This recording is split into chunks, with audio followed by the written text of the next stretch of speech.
Welcome to the Touchlines and Touchdowns podcast, also YouTube cast.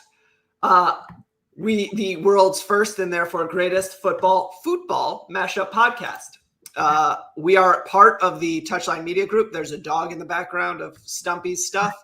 There's Multiple dogs. Hey guys. We are here to talk about the breakdown of rosters. So U.S. men's national team told us that they were going to release the roster precisely at 11:30 Eastern. They're liars, so I assume we're going to have to vamp for a minute here. But before that, Stumpy, are you aware of the news about Serginho Dest? I am. Wait, what do you mean they're It's not even 11:30 Eastern yet. Right, but they're liars and they'll be late because that's how this works. I thought you were saying it was already guaranteed. I did. Serginho is out for this window.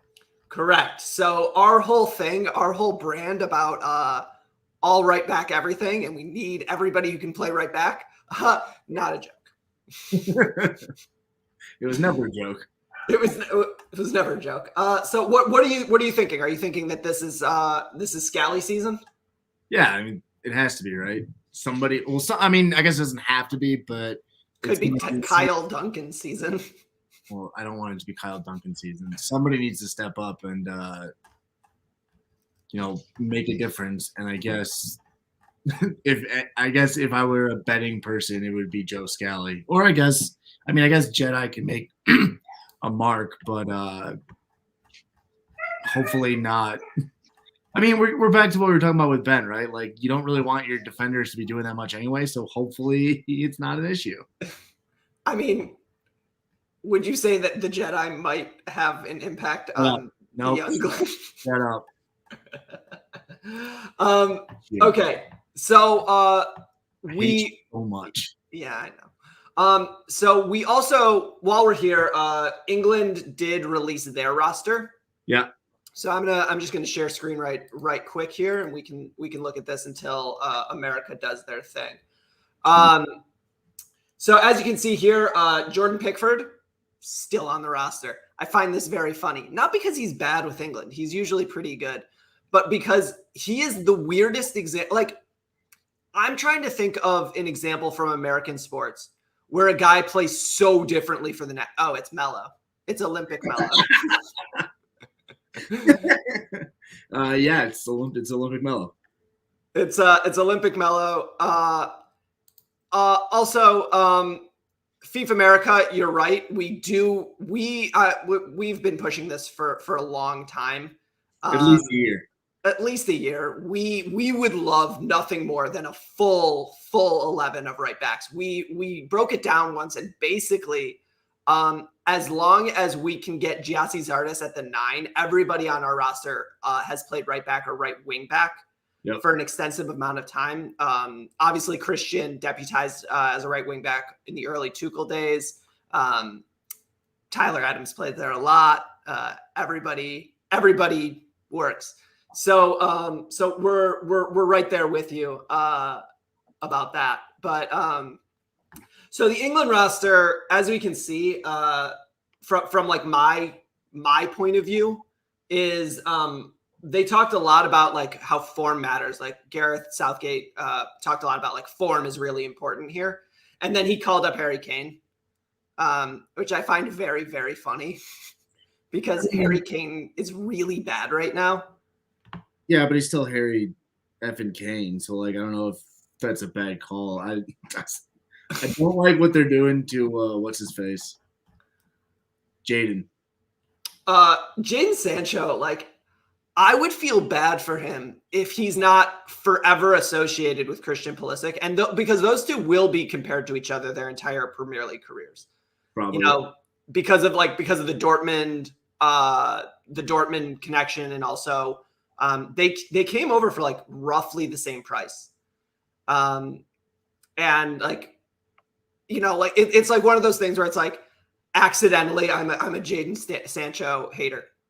Like I don't even have anything against him. He has the same hair as the girl from Sex Education. Do you watch that show on Netflix? Yeah. Yeah, same hair. It's jarring. This who? Season 2 girlfriend of the main character. Ola? Ola, yeah. Yeah. So anyways, that's my thoughts on Jadon Sancho. So it is officially release time. So I'm gonna go with you, dear friends, to at USMNT. Let's see if they're actually going to do. We're doing it live, whatever. We'll see if they've actually done it. Yep, here we go. All right, we're doing it live and we were early. Person. Yep, live and in person. So official release date stuff. This is annoying. Okay. No Ethan Horvath. The first thing. Yeah. So I'm just going to read this out. Okay. So Sean Johnson, Zach Steffen, Matt Turner, Reggie Cannon, Mark McKenzie, Chris Richards, Jedi, Miles, Joe Scally, Sam Vines. Interesting. DeAndre Yedlin and Walker Zimmerman. Yeah. Very interesting collection of players there. Midfielders, we've got Acosta and Adams, Busio and Leggett, because why not? Wes, Eunice, and Christian Roldan. Sure. And then up top, we've got Brendan Aronson, Paul Areola, because he is eternal. Jesus Ferreira, okay. Ricardo Pepi, Christian in the squad, and Tim Weah. So first things first, like the biggest surprise to me, inclusion is not anybody but Jesus Ferreira. No Matthew Hoppe, no Brooks. Wait, no Brooks? Yeah, no Brooks. Wow. I mean, he's had a bad 2 months, 3 months. Sebastian Leggett is still in the squad. Well, he's had a bad 3 months in the MLS. John Brooks has had a bad 3 months on the U.S. men's national team and in Germany. Yeah. So first things first, like I think that we're missing among the defenders. Obviously, Serginho Dest is not here, but everybody else who you would expect or want to be here. We had talked about how we wanted Sam Vines. The most interesting thing is they brought 9 defenders. 5 of them are fullbacks for a 2-game window. Yeah. That doesn't really make sense. Well, I mean, what does Greg do that makes sense? That kind of portends that he's going to throw out another formation that we have no idea what he's doing, which is great. Love when he does. I love when he experiments in games that we need to win. Yeah. So, I mean, at least Walker Zimmerman, when he plays 180 in this window, he was included on the first roster, unlike last time when he was included after the fact. Yeah. So I actually, what I'm wondering, there was talk during the last window about maybe putting Reggie Cannon as sort of the right center back in a back 3. Yeah. The way that England uses Kyle Walker. Like he can get forward, but is mostly defensive. Yeah, I know. So I wonder if that idea is going to be tried here as part of a 3-man back. Do you think he's going to 3-man back with the Robinsons and Reggie Cannon? Robinson, I think you'd go Jedi, Miles, Richards, Cannon, and then Yedlin or Scally on the right. So you're playing a 5-man back. Yeah. Okay. Well, I guess he has 5 fullbacks. Yeah, but like the inclusion, I'm wondering, and I know like we want Scally to play it a ton. I wonder if Scally is an inclusion here, like with no intention to play him. Like get him in camp so that he can be useful for the January window. Yeah, that's more likely. Yeah, we've talked about that. I mean, 5-man back also kind of portends the fact that he seems like he's going to leave Ricardo up on an island up top. That's what he loves to do. Let's abandon the 18-year-old by himself. Awesome. Yeah. So in the chat, I'm going to show this right now. Adam Turner, who you can find on Twitter at USMNT Stan or at Stan USMNT. I actually don't know what the actual Twitter handle is, but he'll be on with us next week. But he pointed out that Mark McKenzie gets called up with 1 game in October. Kid has not played. I like Mark McKenzie a lot. I think that he's very good. I really, really love his upside. I don't know how you can bring him in. Dude hasn't played. And when you're talking about John Brooks, like John Brooks might be iffy, but he's played. Yeah, but I don't know. All right, so I mean that's a question of we just have to point out here, our friend from Berlin. It's not no hoppy rage on small children. That would be Jedi rage on small children. We have a brand to maintain. Moving on. Oh, we don't. Just you can ignore him. He's not speaking German. Shit, what were we talking about? It's a matter of opinion, really. Would you rather have somebody who's in form but in bad form, or would you rather have somebody who's not in form but hasn't, directly led to 9 goals over the past month? Is bad form worse than no form? Yes. We're basically playing a publicity game here. Yeah, right. It's like it's better to not play than to play poorly, unless. I mean, yeah. I guess. I don't know. The question becomes fitness at that point, not necessarily form. Can McKenzie go a full 90?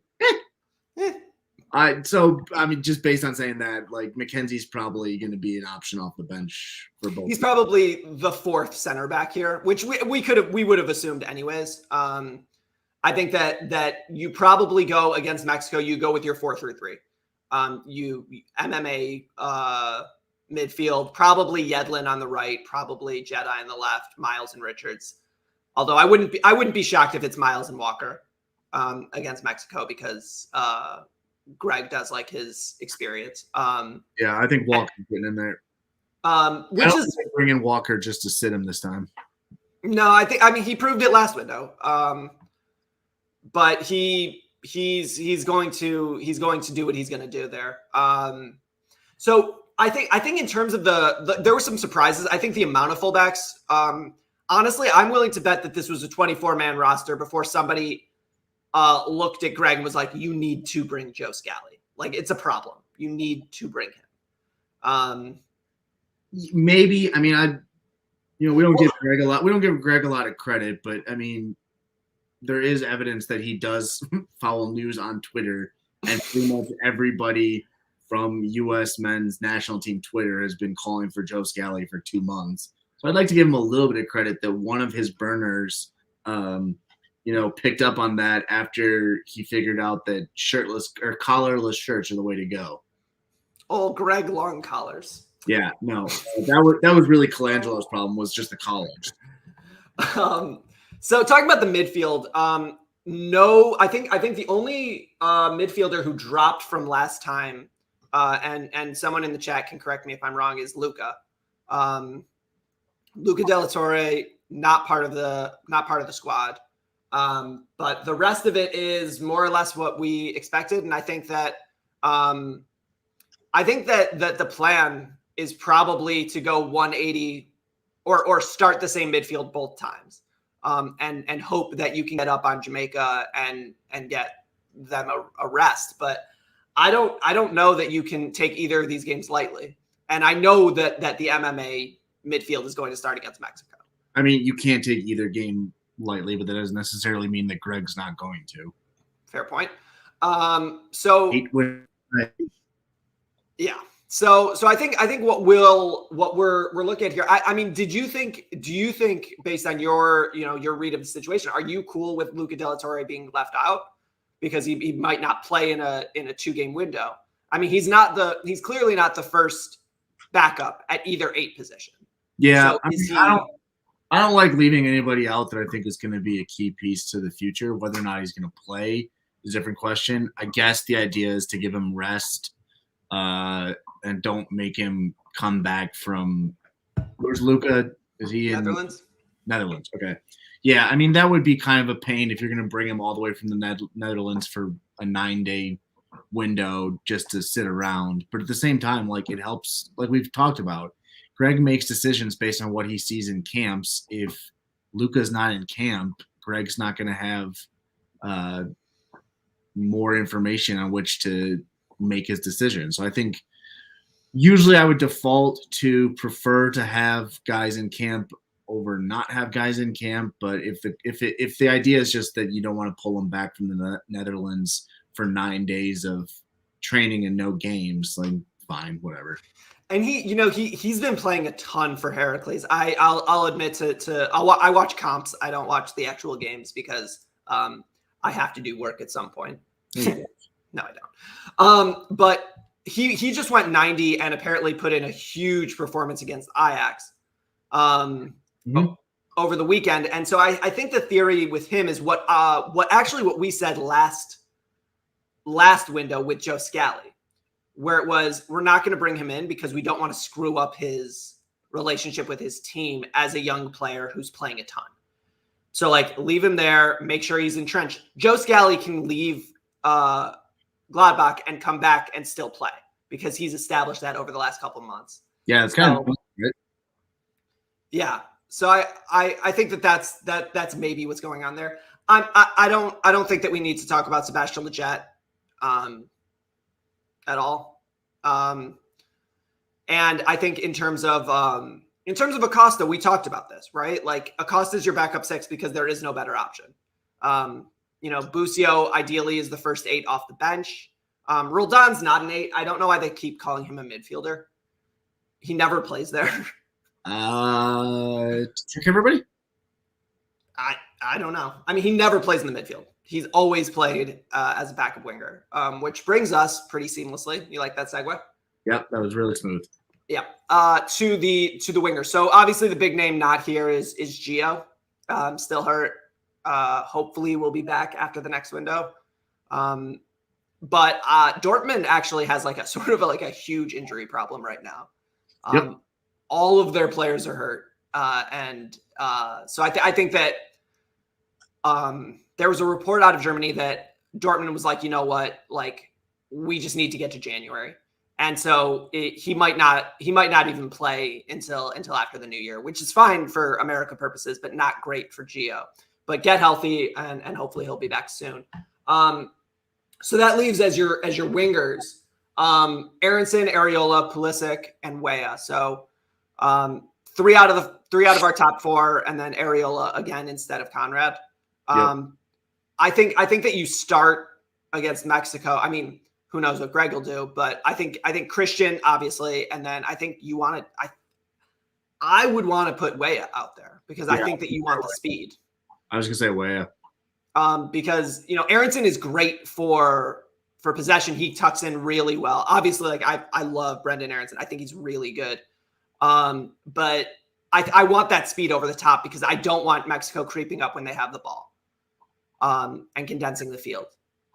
And I think Weah gives you that over the top. But I think possession's more important once you've already garnered a lead. Like we shouldn't be playing the first 60 minutes to try. Like they shouldn't be playing this game for a tie. The first 60 minutes should be you need a goal, get a goal, let's get a lead, and then once we get that, then we can put in our Lletgets and our Aronsons and our Areolas to hold it down and make sure Mexico doesn't get a garbage time touchdown.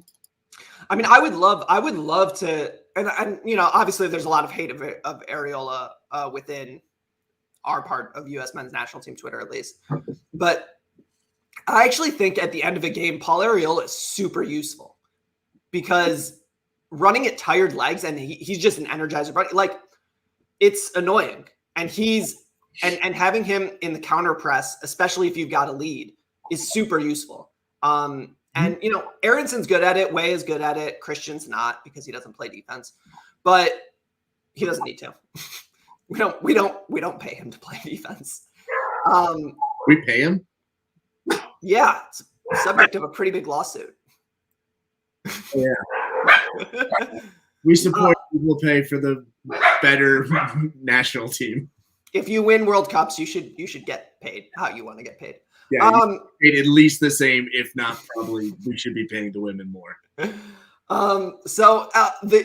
me, the something that I find very interesting is I think the wingers are not all that interesting. I mean, Areola over Conrad is like annoying, but also predictable. It's less concerning on a two match window, right? Because presumably we're going to try and throw out the same lineup, both matches, and then have.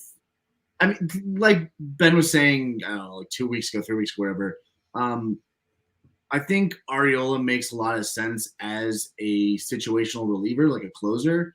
So I'm not as concerned with not including Luka. With the idea is that we're not going to play him anyway. We're going to play Pepe up top and Pulisic and Way on the wings, and then you don't want to bring in Luca Del Torre as a off the bench guy. Like you'd rather. He's going to be more of a rotation piece, which means he's going to be more important come January. Right. So hopefully the idea is that, you can get Conrad and Luka, like this style of player in when the games go back to 3. Yeah. Where you need the bodies. And then up top, we've got FC Dallas. Just the FC Dallas depth chart. Sure. Hey man, Pepe worked out. Let's try the other one. Jesus Ferreira, I think he played in like if I remember correctly, he played in like a couple of friendlies. 2? Yeah. Like you can see his caps. Yes. It's right next to his name. Yeah. So but a notable part about him is that he's not like a true 9. No. So I think that what this says to me more than anything else is like, Ricardo, this is your job. You are our starting 9. Have fun. And Ferreira comes in as, I think that he comes in as sort of like a second striker, which is super out of vogue to have 2 up top. But I think that he works in that sort of like playing off Pepe, and they should have good chemistry. So I actually think that a 3-5-2 actually against Jamaica might not be a terrible idea, where you have those 2 up top, because they work so well together. And it's not like the defense of Jamaica is good. The issue with Jamaica is that Jamaica are talented as hell up top. Yeah. More talented than us, to be honest. Like, our talent is an 18-year-old that we're pinning our hopes on because he wore a cowboy hat one time.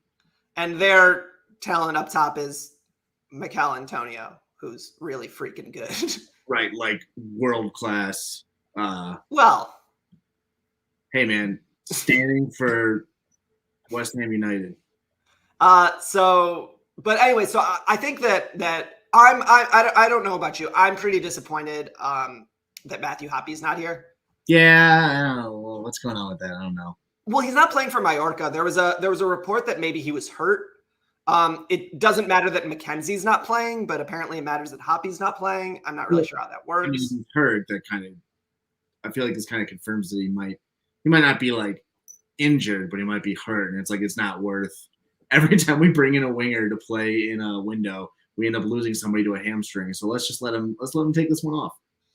Yeah. So like we'll see whose hamstring we sacrifice this time. Hopefully nobody's, but Ariel. But all told, 25 players here. The inclusion of Sean Johnson is probably like not matters. I think Kevin said a couple of weeks ago, I've been listening to our back catalog, as I mentioned to you off air. Sean Johnson, like the debate over the third goalkeeper is so uninteresting that like, whatever. Yeah. I mean, we should goalkeeper unless things go incredibly, incredibly wrong. Or if Zach Steffen continues to not learn things, then we might need a third goalkeeper. But right now, I think we're good with Matt Turner and Zach Steffen rotation. Yeah, and I'm going to start pushing for third goalkeeper inclusion because they don't play anyways. Gabriel Slonina, the guy from Chicago who's 17 and plays. Screw it, bring him up because David Ochoa, you're dead to us. He's dead to you. Yes. I support El Tree in all endeavors outside of when they play the U.S. because having gone to an El Tree friendly, it's fun as fuck. I have not been, and my one experience with El Tree fans was not great. But their side, they're fantastic. You know how like you go to football tailgates and everybody is really willing to share a beer with you? Yeah. Yeah. So El Tree tailgates, everybody's really, really willing to share tequila with you. So or mezcal. So it's Tail- like a football tailgate on steroids. I don't want to tailgate with liquor. You say that, but then it's fun. So I think all told, not all that surprising. A couple surprises, a couple of inclusions that I didn't expect. I didn't expect Ferreira. I know that FC Dallas has been pushing for it for a while, but I didn't expect to see Ferreira.